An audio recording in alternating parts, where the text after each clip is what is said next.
What if your memory isn't actually the problem? What if the things you remember happening exactly as they did were real, but someone convinced you they were just a figment of your imagination? Think about the last time you were certain about a conversation, a date, or an event, only to have someone look you directly in the eye and tell you that it never happened. Or worse, that you're remembering it wrong because you're too sensitive, too tired, or just not thinking clearly. That unsettling feeling in your chest, that split second of hesitation where you start to doubt your own eyes, that is the beginning of the end of your certainty. And the scariest part is that you eventually start believing them. You start apologizing for things you didn't do, and you start questioning your own sanity before you ever question their honesty. This is not just a disagreement. This is not a misunderstanding. This is a deliberate, calculated erosion of your reality. In the next 60 seconds, I'm going to explain exactly what this is, and then we are going to spend the rest of our time together dismantling the prison they've built inside your mind. Gaslighting is a form of psychological manipulation where a person makes you question your own perceptions, memories, and sanity. It starts small. They deny a conversation happened. They tell you that you're overreacting to something that clearly hurt you. Slowly, the frequency increases. They shift the blame for their behavior onto your reaction to it. You stop trusting your gut and start looking to them for the truth. By the end, you don't even know who you are without their version of reality. That is gaslighting in 60 seconds.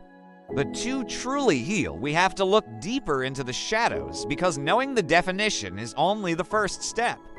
Understanding the mechanics of how this happened to you is how you take your power back. Imagine you are standing in a room and someone tells you the walls are blue.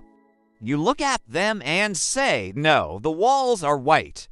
They smile, a bit patronizingly, and say you must be tired because the walls are clearly blue. The next day, they mention the blue walls again. A week later, they bring a friend over who also insists the walls are blue. Eventually, you stop arguing. You start to think, maybe the lighting is weird. Maybe my vision is going. Eventually, you look at a white wall and you tell yourself, it's blue just to stop the internal conflict. This is how it works in a relationship. It isn't a sudden explosion. It's a slow, steady drip of doubt that eventually drowns out your intuition. Why is it so hard to detect? Because it's usually wrapped in a blanket of concern or love. They don't always scream at you. Sometimes they say, "I'm worried about your memory lately," or "You've been so stressed that you're imagining things again." It's insidious because it leverages your own humility and your own willingness to be wrong. You are a reasonable person. You know that you aren't perfect, and you're willing to admit when you've made a mistake. A manipulator uses that strength against you. They take your openness and turn it into a doorway for their lies. This process affects your memory on a biological level. When you are constantly told your memories are false, your brain enters a state of chronic stress.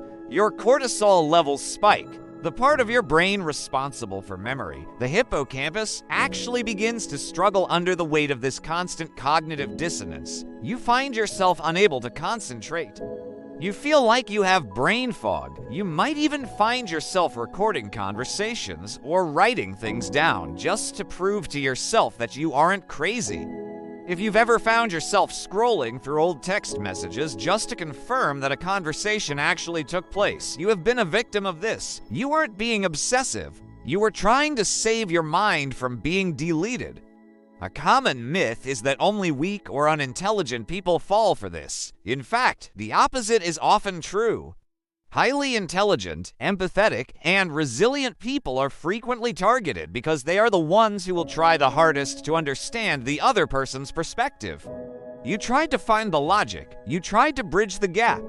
You thought that if you could just explain yourself better, they would finally see the truth. But you were playing a game where the rules changed every time you got close to winning. They didn't want you to understand. They wanted you to submit to their version of the world. As this escalates, you enter the phase of identity confusion. This is the stage where you no longer recognize the person in the mirror. You used to be confident. You used to have opinions. Now you find yourself checking in before you make even the smallest decisions. You wonder if you're actually the toxic one. They've told you so many times that you're the problem that you've started to carry their shame as if it were your own. You feel like a shell of yourself, waiting for permission to exist. But here is where the illusion begins to break. The moment you stop trying to convince them of the truth is the moment you start to get free. You have to realize that they know the truth. They saw what they did. They heard what they said. They aren't confused. They are strategizing. When you stop arguing about the blue walls and simply acknowledge to yourself that the walls are white, the manipulator loses their grip. They need your participation to make the gaslighting work. When you stop doubting yourself and start doubting their integrity instead, the entire structure of the manipulation starts to crumble. I want you to take a deep breath and hear this clearly. You are not crazy. You are not too sensitive. You are not unstable. You were simply in a situation where your reality was being systematically attacked by someone you trusted. The brain fog you feel is a natural response to an unnatural environment. It is your mind's way of trying to survive a war zone. As you move away from the source of the lies, the fog will lift, your memory will return. Your confidence will grow. You aren't broken. You are just recovering from a long period of being told that your senses couldn't be trusted. This realization is the turning point. It's the moment you move from what is wrong with me to what was being done to me. That shift is where healing begins. It's where you start to trust your gut again. That little voice inside you that kept saying this doesn't feel right was actually your greatest ally. It was the only thing they couldn't fully silence. Listen to it now. It is telling you that you deserve a life where your words are heard and your reality is respected. Detachment isn't just about leaving a person. It's about leaving their version of you.